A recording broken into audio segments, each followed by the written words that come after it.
So it finally came in. I did have to do some modification on it.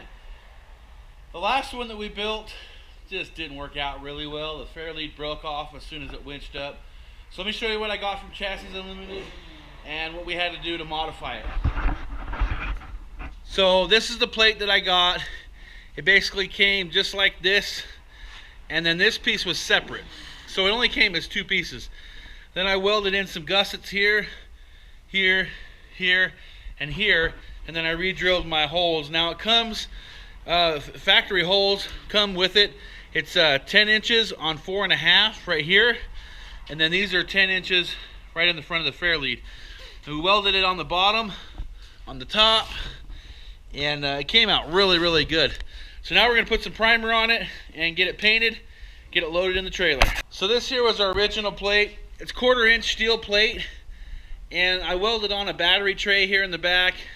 Then I welded on 2 little pieces of L metal there. Just didn't have enough strength. So what we built this out of was some 1/4 inch plate, same thickness, but that's what we made our gussets out of to kind of help give it that rigidity if we have to pull the winch all the way in.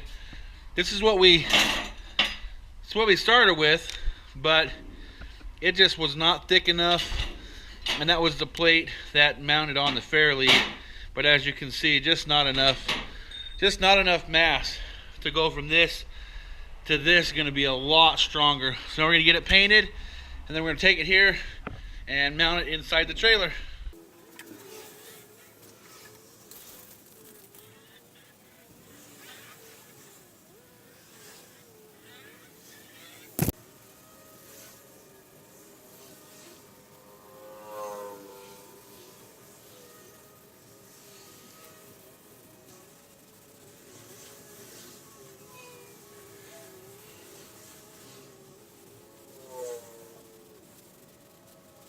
So there it is. We just put 2 coats of black clear coat on there.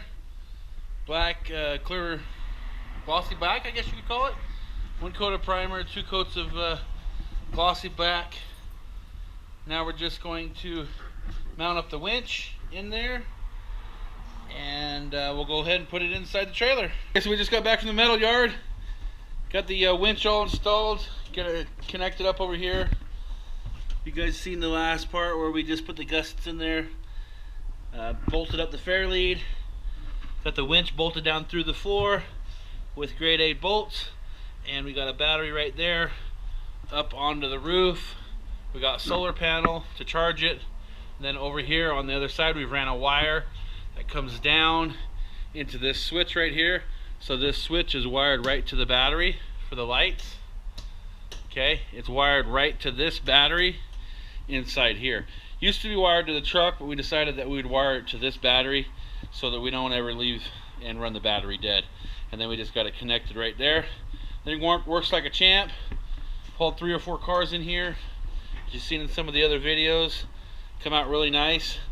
Did cost us about, I think I'm into this about 1,600 bucks with the metal, the plate, the winch, the battery, the fair lead, and all of the labor. So that's what we got. Took us probably put about maybe 30 hours into mounting it. It wasn't just a simple, easy, let's just bolt it into the floor type thing.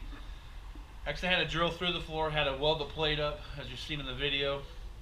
So it was kind of complex. There was a lot of work to get that in there, but I feel like it's really solid. We pulled a Denali in here. We pulled a big Yukon XL. We pulled our truck in here. We pulled the Jeep in here. We've done a lot of tugs with it, and it's very, very strong. So anyway, please hope you guys like the video. Well, please rate, subscribe, and comment, and we'll see you guys on next week's video. We're starting the construction on the frame. As you can see right here, we got the 4-inch tube stock for the Desperado build, and I'm going to get that set up right now. So look forward to Desperado videos coming with our trailer as well. Talk to you guys soon. Bye.